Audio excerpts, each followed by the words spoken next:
abordar o tratar, plantear la soledad no elegida que viven muchas personas y que por consiguiente tienen efectos negativos en ellas. Adelante, Juan Carlos.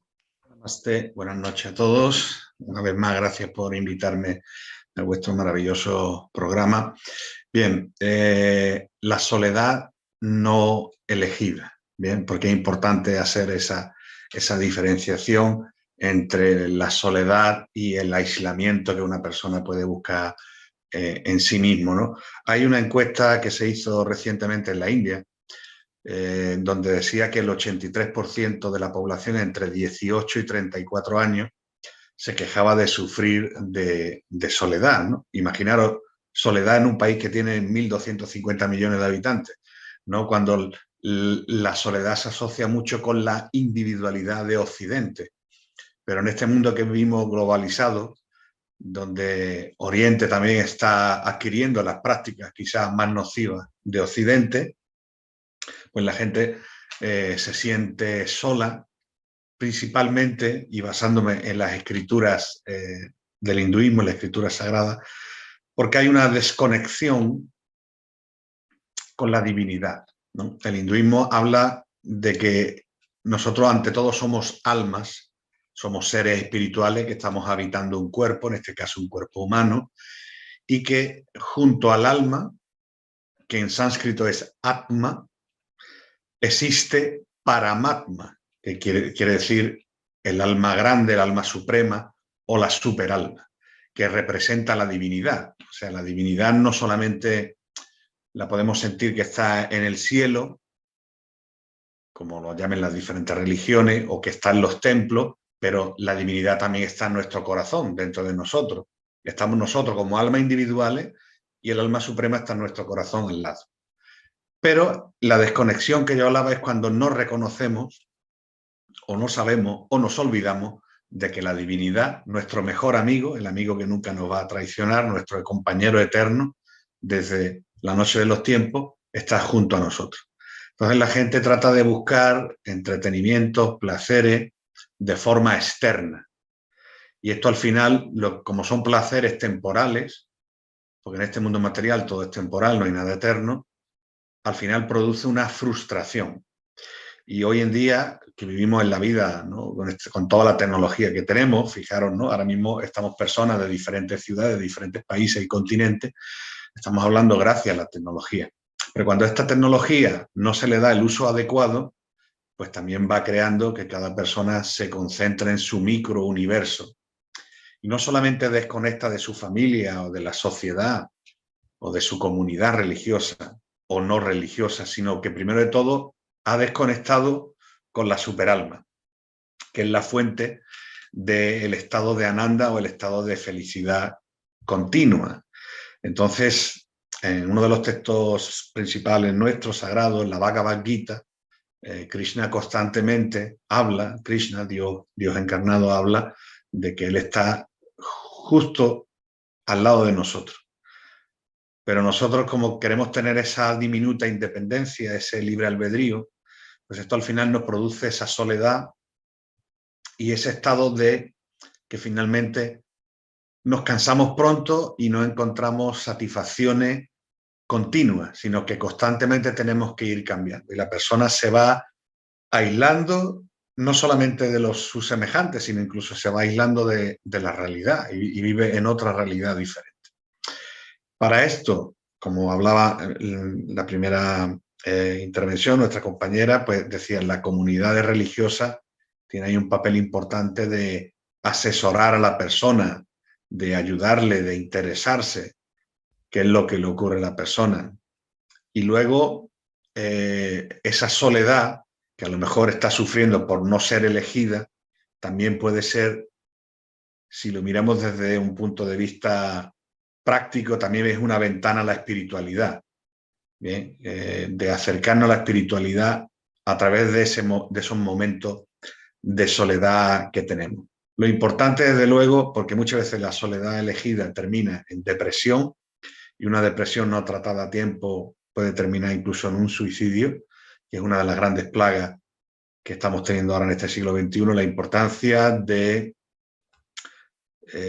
tomar el refugio, no solamente de los familiares, de los profesionales de la medicina, de la comunidad, etcétera, sino también importante de tomar refugio en la espiritualidad, que es la razón de existir que tenemos y es lo que nos diferencia del resto de animales o seres que cohabitan con nosotros, ¿no?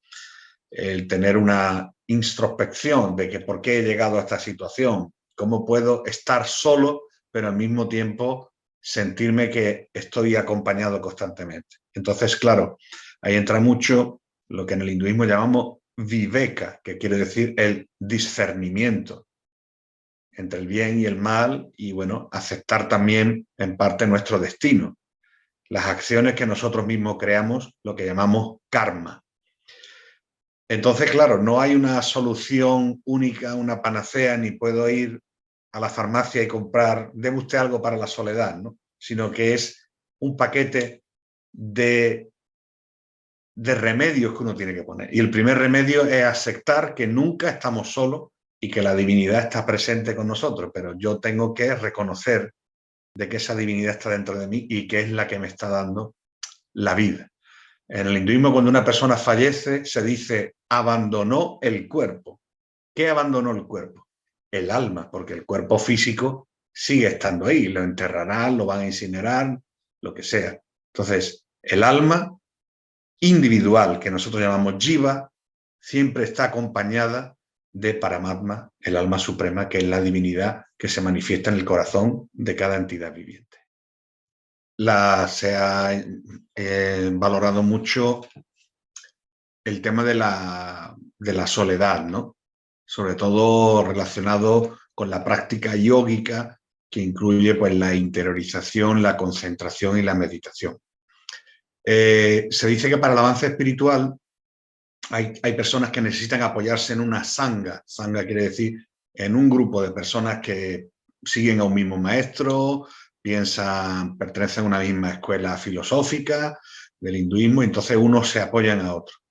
Y luego hay personas que pueden avanzar espiritualmente en un estado de soledad, de reclusión, de, digamos, renunciar un poco al mundo material, en el sentido de personas que en la antigüedad se retiraban a vivir al bosque o a vivir en las montañas o incluso dentro de los ashram o ermitas, monasterios del hinduismo, donde vivían en comunidad, pero luego trataban de hacer sus prácticas en la soledad.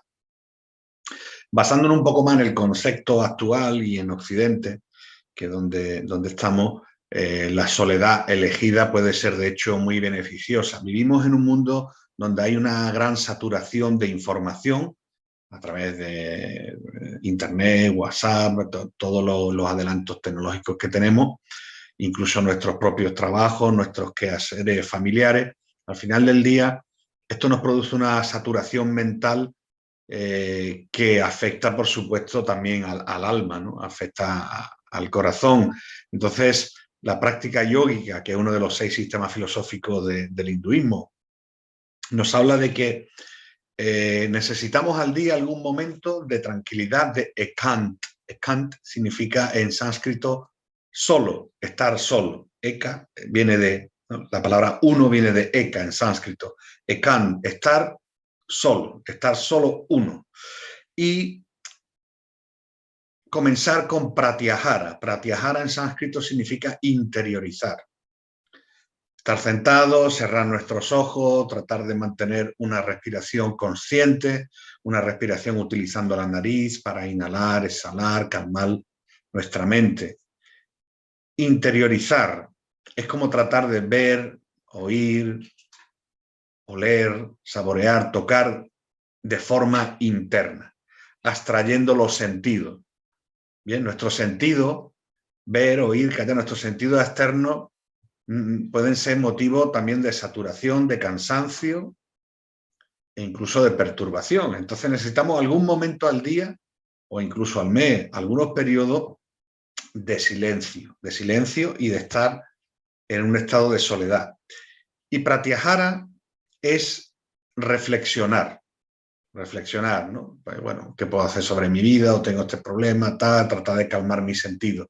Después el siguiente peldaño en las técnicas del yoga sería dharana, la concentración, aprender a concentrarnos. Y eso se consigue mucho estando ciertos periodos de soledad.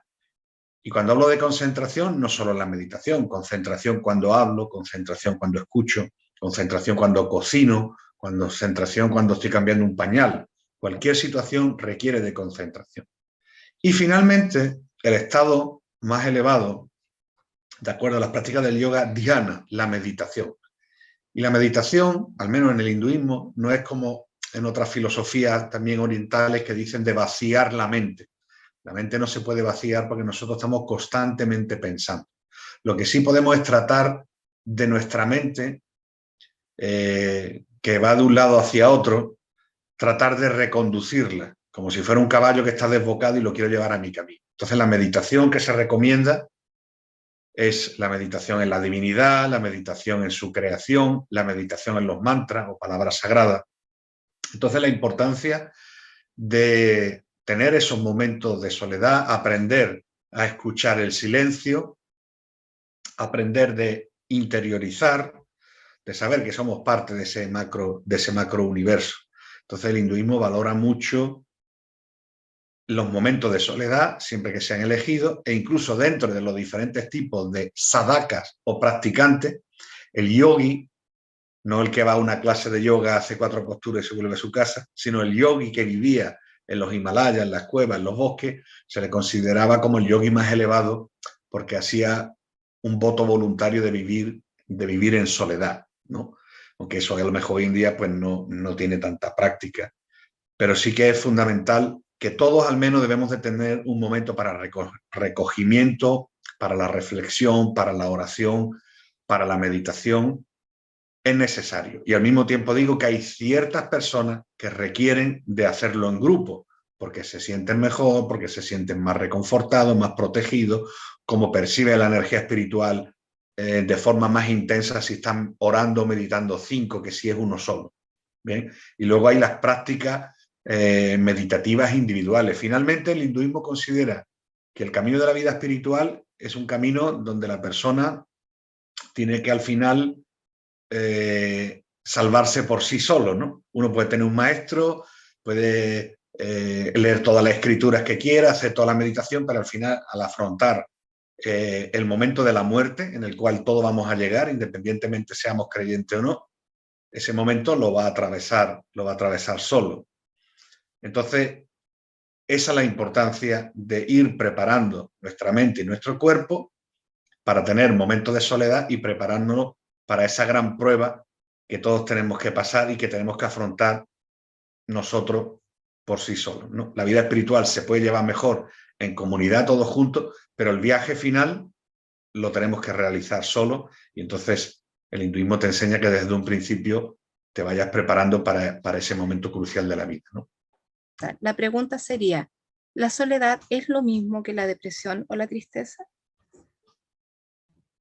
Bueno, la gran mayoría de las personas que padecen depresión, por desgracia, yo en mi faceta como profesor de yoga, puedo decir que he atendido a muchísimas personas y cuando vienen a apuntarse a las clases de yoga, la gran mayoría, al menos las personas que yo he tratado a lo largo de estos últimos 20 años, son por problemas emocionales. Pocas personas quieren hacer contorsionismo o hacer muchas posturas, sino vienen por problemas emocionales, desequilibrio, entre ellos la soledad, la depresión, y son personas que una buena parte son profesionales, tienen trabajos bien pagados, de éxito, tienen su familia, sus hijos y demás, aún así pues sienten una soledad que finalmente les repercute en un estado de depresión.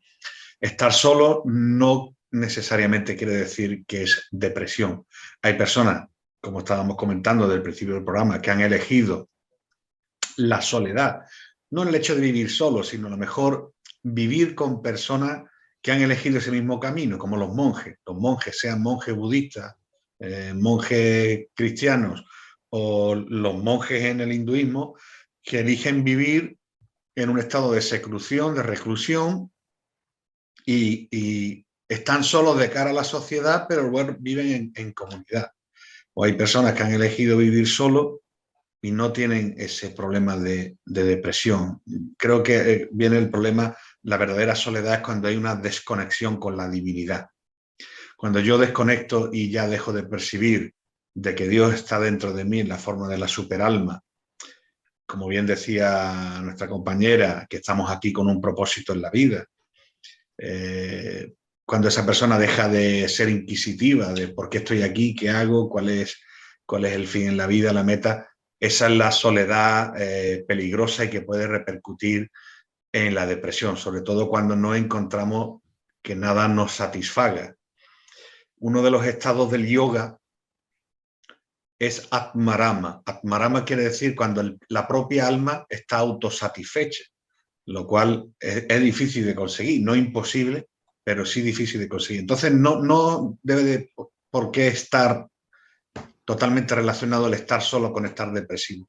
La gran mayoría de la gente que padece depresión, especialmente en Occidente, que es donde nos encontramos, está relacionada a desconexión espiritual, el no tener unas metas claras más allá del comer, dormir, ganarse la vida y tener una vida, entre comillas, normal como todas las personas, sino que hay que tener a veces metas y propósitos un poco más elevados. Entonces, la soledad, si es elegida como método de contemplación, porque siempre ha existido en todas las religiones órdenes contemplativas que se dedican a orar, contemplar en soledad, y luego hay personas, como yo, por ejemplo, que prefieren vivir dentro de la sociedad, con una familia, donde puedo ejercer mi ministerio tratando de aportar algo beneficioso a la sociedad. Entonces, ambas son válidas, pero para vivir en soledad la persona tiene que estar muy bien preparado a nivel mental y sobre todo espiritual. Y la depresión, podemos vivir con toda la gente que queramos, tener todas las comodidades materiales que queramos, pero si hay desconexión con el alma suprema, que es la fuente de todo placer y placer eterno, no temporal, entonces nunca seremos felices.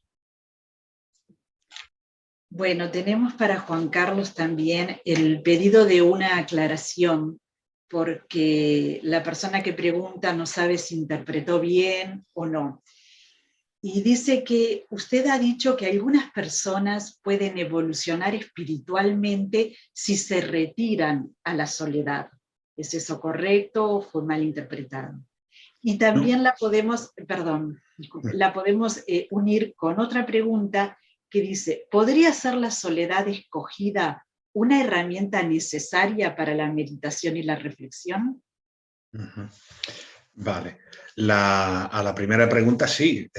Bueno, primero de todo, que cada persona, como se suele decir, un mundo, ¿no? Entonces, bueno, en el hinduismo lo habla de que existen 3 tipos de personas. Nosotros lo llamamos gunas, los gunas o modalidades de la naturaleza material. Hay personas que están influenciadas por la bondad, otros por la ignorancia y otros por la pasión. Entonces, cada persona, de acuerdo a su naturaleza, va a necesitar diferentes caminos de autorrealización. Entonces, lo mismo que hay personas que se pueden autorrealizar en el karma yoga, que es el yoga del servicio desinteresado a los demás. Hay otras personas que necesitan el yoga de la devoción, del amor por Dios, que es el bhakti. Hay personas que necesitan el dhyana yoga, el yoga de la meditación. Hay personas que se sienten atraídos por el jnana yoga, el yoga del conocimiento, del estudio. Y lo mismo, hay personas que pueden evolucionar espiritualmente viviendo con otras personas, viviendo en la sangha, en compañía de otras personas que tengan mismos pensamientos, si pueden ser que sean del mismo maestro, ¿bien? Porque en el hinduismo hay una gran diversidad, aunque todos finalmente, por ejemplo, seamos hindúes, pero hay diferentes maestros, diferentes escuelas, y bueno, tratamos de estar en armonía, aunque muchas veces hay diferencias insalvables. Y hay personas que por su naturaleza les viene mejor para su avance espiritual el retirarse y estar en un estado de reclusión. Reclusión me refiero a pues, no tener contacto externo a través del internet, o vivir en una pequeña comunidad de personas, o hay monasterios, por ejemplo, ashram, que solamente varias horas al día se ven todos los miembros y el resto pues están en contemplación en sus habitaciones. Entonces, hay medicinas que a personas les sientan bien y otras medicinas que a otras personas no les sientan bien, y el médico tiene que cambiar la medicación. Pues lo mismo, en la vida espiritual hay personas, pocas de las que yo conozco, de todas las que he conocido en mi vida, que les viene bien la soledad, y hay personas que les viene bien estar juntos. Yo puedo contar una anécdota que suelo contar de vez en cuando. Asociamos mucho soledad con silencio. Y en la India había un yogi muy famoso que presumía de que llevaba 14 años sin hablar. Hay un voto que se llama en sánscrito mauna. Mauna quiere decir un voto de silencio. Entonces, para nosotros los seres humanos es tan difícil controlar la lengua para no hablar, que es una gran austeridad el hacer un voto de silencio. Y entonces yo con un amigo, estoy hablando de algo de hace más de 25 años, fuimos a ver a ese famoso yogi que presumía, y lo tenía incluso escrito en un letrero que ponía 14 años sin hablar, ¿no? Y bueno, nos impresionó verlo, mira qué austeridad, ¿no? El no hablar. Y cuando tú le preguntabas algo, él te contestaba escribiendo en una pizarra. Pero un día fuimos por la noche a visitarlo al ashram donde él vivía, y por la noche escuchamos que en su habitación se ponía a gritar y a decir todo tipo de insultos, que era un poco la forma, digamos, porque más entendíamos como que él quería hacer como un show de silencio, de soledad, para que la gente le pusiera un dinero, un donativo, pero finalmente su condición en la soledad era hablar, gritar e insultar, todo lo que no hacía a lo largo del día, ¿no? Con esto quiere decir que esa persona realmente no estaba preparada para vivir en soledad. Entonces muchas veces no es tanto hacer un show externo, sino realmente la persona va aprendiendo qué es lo que realmente necesita. ¿Y serías tan amable, Ana, de recordarme la segunda parte? Porque no sé. Sí.